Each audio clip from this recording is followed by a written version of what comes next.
MamaHuhu, Stephanie. Okay, so um, I'm feeling a bit multimedia'd out today. I was talking about a book in my previous video, and now I'm going to be talking about videos in this video. What? Okay, so it's another inspiring Chinese speakers video, and this time it's not just one person, it's a group of people. And you can see from the title that it is MamaHuhu, which is this really, really funny comedy troupe in Shanghai. Now their members do change as comedy troupes do a little bit when people come in and out of the area. So there's that. So you'll see through the progression of the videos that are available, you'll see different folks, you'll see some folks that are there throughout the videos, and then you'll see some folks come in and out. So it's not all the same people all the time, but here's why they're inspiring to me. Again, in this type of video, and I'm sorry to keep pointing at you, but thank you for watching, by the way. Anyway, the reason why I want to do this video is I want to focus on not just people who are learning languages, like yours truly and probably you.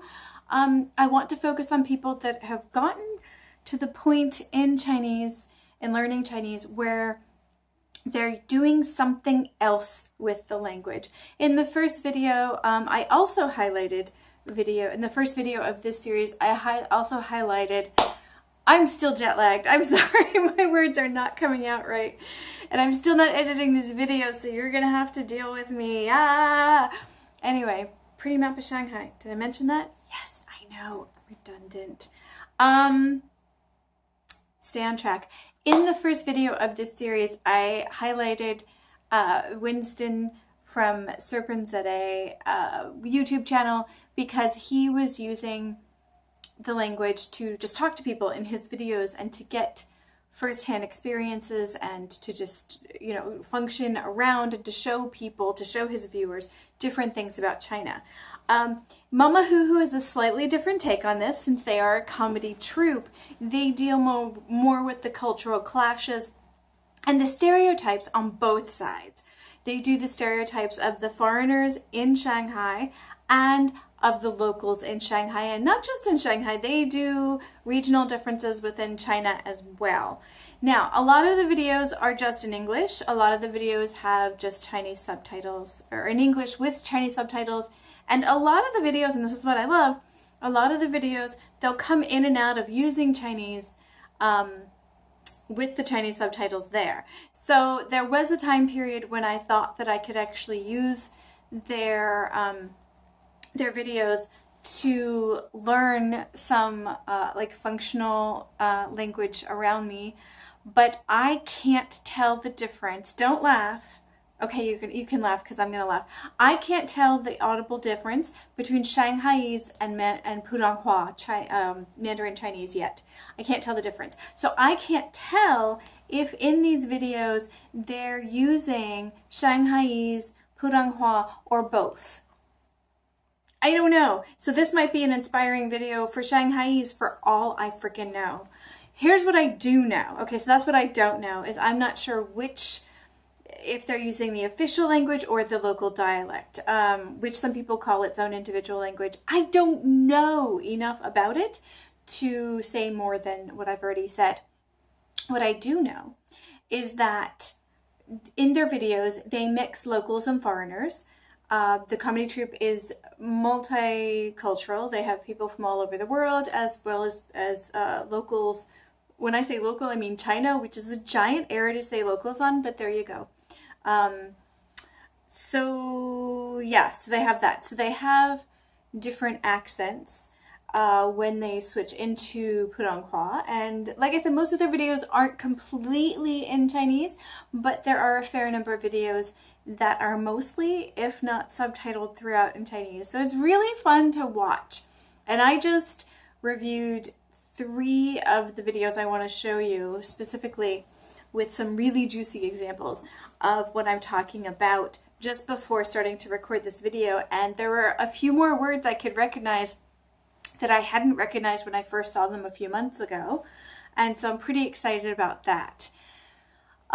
Now, as you can guess, with comedy skits, the language is rapid and it's quick and it's conversational and it's super duper duper fast. So if you are just starting to learn Chinese, I would suggest to put them on the back, to watch the English language ones and ignore the Chinese for a little bit and study your vocabulary, because that is what you need to do for the first few months of Chinese, if not longer. And then come back. I don't know what that sound was, I'm sorry. And then come back to them and enjoy the cultural side and the linguistic side at the same time. I don't know, that's just my recommendation. I certainly enjoyed their videos before I even decided to study Chinese. Is that true? Did I find them before I started studying? I think that's true. I think I found them pretty quickly after I moved back to Shanghai. Almost a year and a half ago now. Anyway, so let me talk about the 3 videos that I want to quickly highlight with you. I'm doing them in order of least liked to most liked.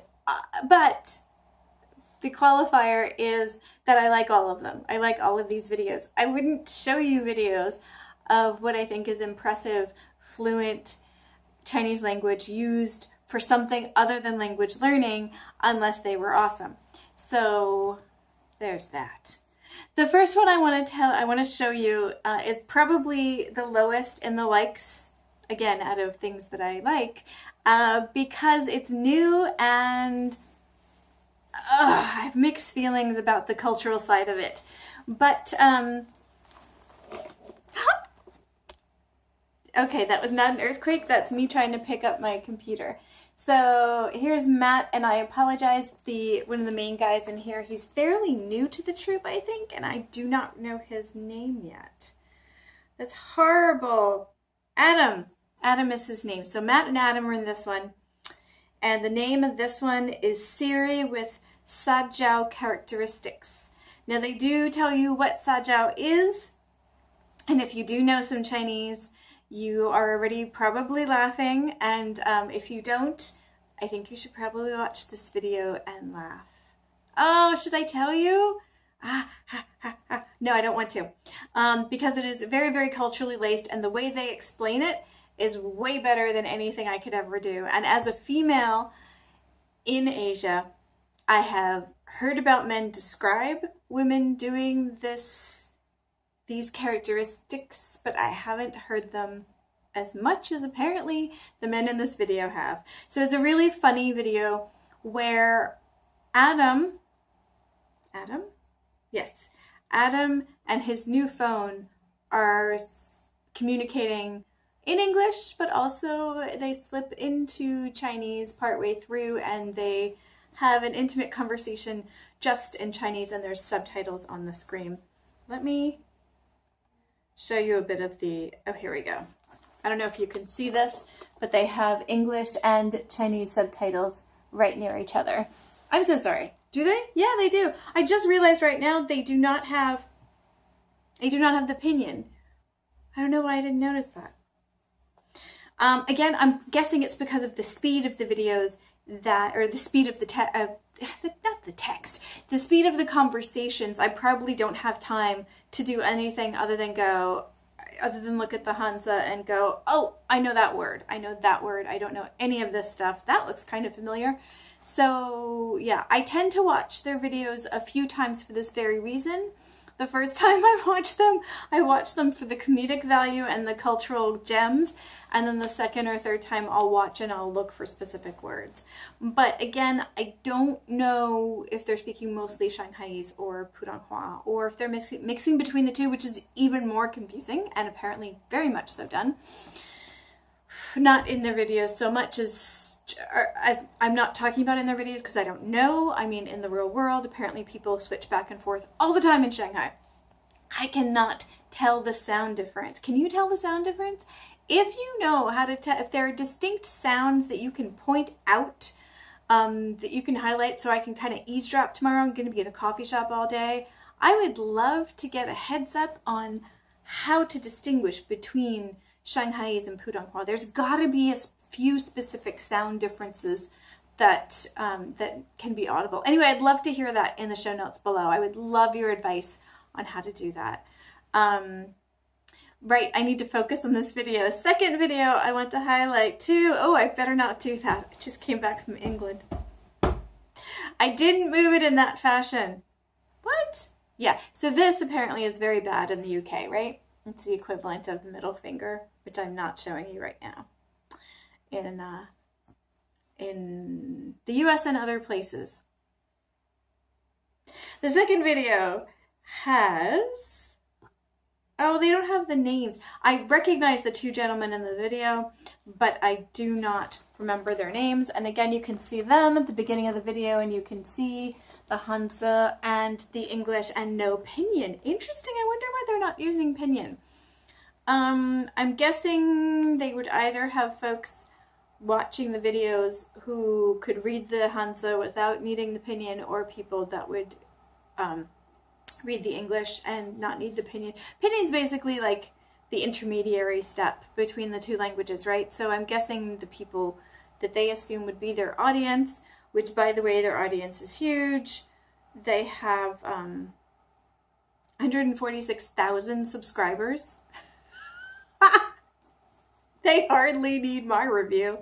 Woo! Okay, guys, 146,000. I have 97. That's insane. They so deserve it, though. So deserve it. Anyway, so I'm guessing that's why they have that, is they either have people that are fluent in Chinese watching the videos, or people that are fluent in English, and they want to make sure that they capture all the language since they keep switching back and forth between the two. Anyway, this video is Nobody Cares That You Lived in Asia, and it's a really, really funny take on folks that live, Westerners specifically, because these two gentlemen are, who lived in China and then went back home and no longer feels special. And so it's a really, really funny skit on what they do when they're in New York and they run into Chinese tourists and how they torture them with their Chinese language skills. And so that's really, really funny. And again, the gentlemen talk to each other in English, but they talk to the Chinese tourists in Chinese, and you've got the subtitles to help you out if you want to use that. It's really funny. It's really there's a moment when there's a moment of linguistic zen that happens at the end of the video that's really, really, really funny to watch. And I don't want to spoil it for you, but again, they're poking fun at Westerners. So there you go. I'm trying to think. The videos where they poke fun of the locals, I want to say those, because there's one that they did that's like northern girlfriends versus southern girlfriends in China, and I want to say that one was fully in English. But go ahead and check it out. It's very easy to look for in their videos. It's not one of the ones that came up when I was thinking about this today, but it is culturally a funny one. But I don't think it's as specific. I don't think they use as much of the language as what I want to highlight as being an inspiring group of folks who are ridiculously fluent and at least functional in Shanghai's, in Putonghua, or in both. Yeah. So the last one really, really blew me away, and that's when I started to think I need to highlight these guys in this series, because two of the gentlemen... Okay. So you can see here, they're both quote-unquote Westerners. I don't know, quote-unquote. I know Andy's from Australia because it's part of the skit, and I think that's Matt again. Is Matt's from Europe? They go into so many different characters that I start to forget the comedian's basic information. So it's not a lack of respect for them and their craft. It's actually a compliment that I'm forgetting their actual information. Anyway, Matt's playing a security guard, which is the Baoan, tones off, as I do. And it's the title of the video is the Laowai Baoan. And oh my god, the banter in this video is hilarious. They do the entire video, other than I think maybe one word in English. 99% of the video, if not 100%, but I'm pretty sure 99% is, ooh, don't do that. Sorry, I'm very, very culturally aware this week, having shifted cultures and came back to China. I've lost my train of thought completely. Okay, so the vast majority of this video is in Chinese. I'm assuming not Putonghua because I can understand a ton of it. Sorry, I'm assuming not in Shanghaiese because I can understand a great deal of it. At one point early in the video, the Laowai Baoan asks those 5 questions that everybody asks you all the time, and Andy answers super quickly, all in Chinese, and it's really, really, really funny. If you don't know the 5 questions that I'm talking about, go to the video and check it out, or come over to China and check it out. It's the same. It's almost the same questions in most places in the world, to be honest with you, except for that "what have you eaten" thing. That one changes, or "have you eaten?" That one changes regionally and sometimes country-wise, but a lot of the questions of where are you from, I'm only going to give you 2. Okay, so where are you from? How old are you? That one changes too.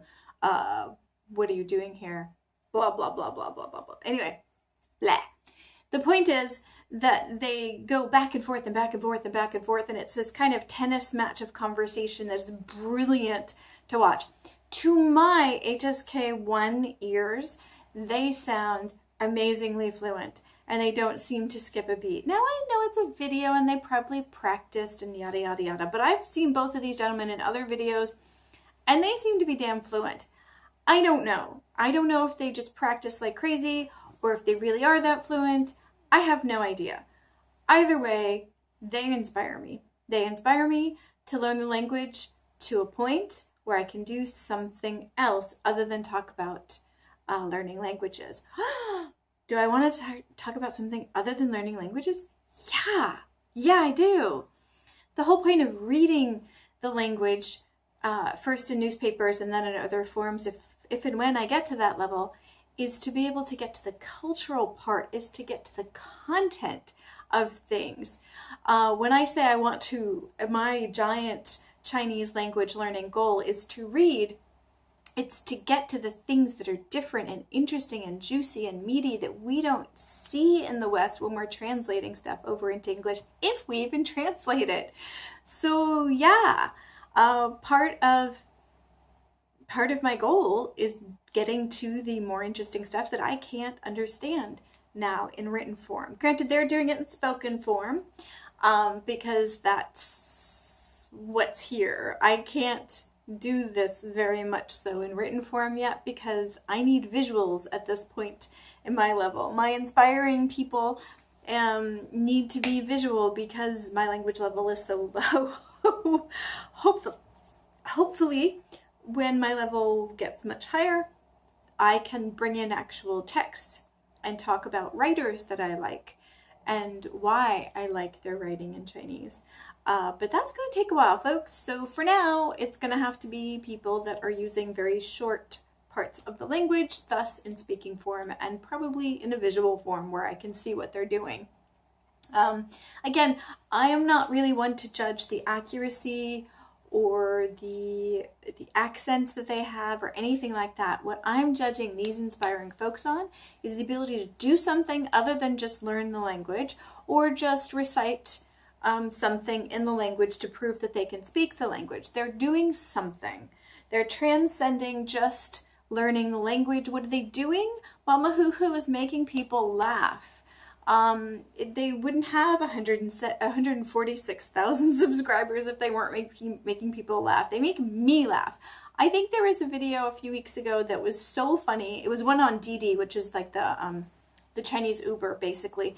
And they really, really honed in on, there isn't a whole lot of Chinese languages, which is why I haven't highlighted in this video, but they really honed in on the parts of using Didi that are frustrating for a Westerner with limited language skills. They really, really honed in on those, and I think I sent the link to that video to at least 10 or 15 people within a week because I was like, oh, you think you're having a problem today getting a taxi? And I sent them the link to the video because it was so much easier to send them the video than to tell them my recent experience, which was so exactly mimicked in the video itself. So they're doing a cultural service by helping with culture shock and by making fun of people, which helps with culture shock, and by making fun of situations to hopefully bridge gaps in cultures as well. It's not just about making fun of people, although that's kind of fun too,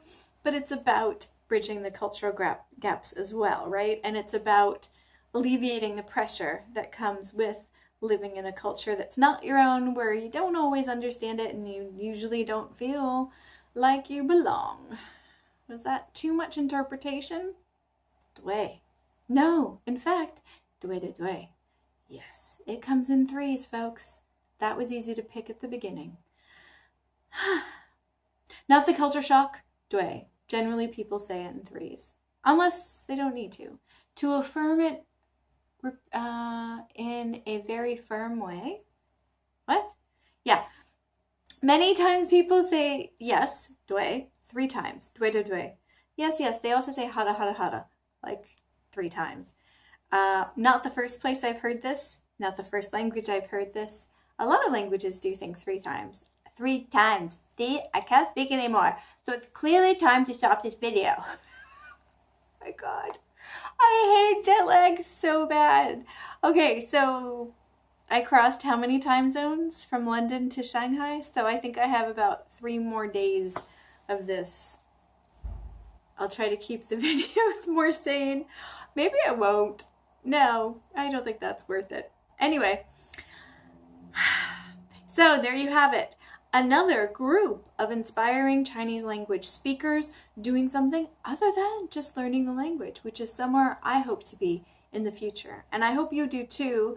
And I hope if you're learning a language, you'll join us, you'll subscribe. I always forget to do this. You'll subscribe, you'll comment, follow along. Oh heck, go crazy. Start your own language learning vlog.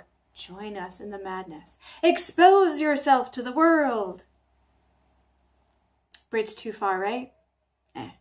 I'm inspired by the comedy, so I'm being kind of goofier than normal. I don't know what this showgirl stuff. I don't know. Anyway, okay, look. Thank you very much, and more soon. Sajian!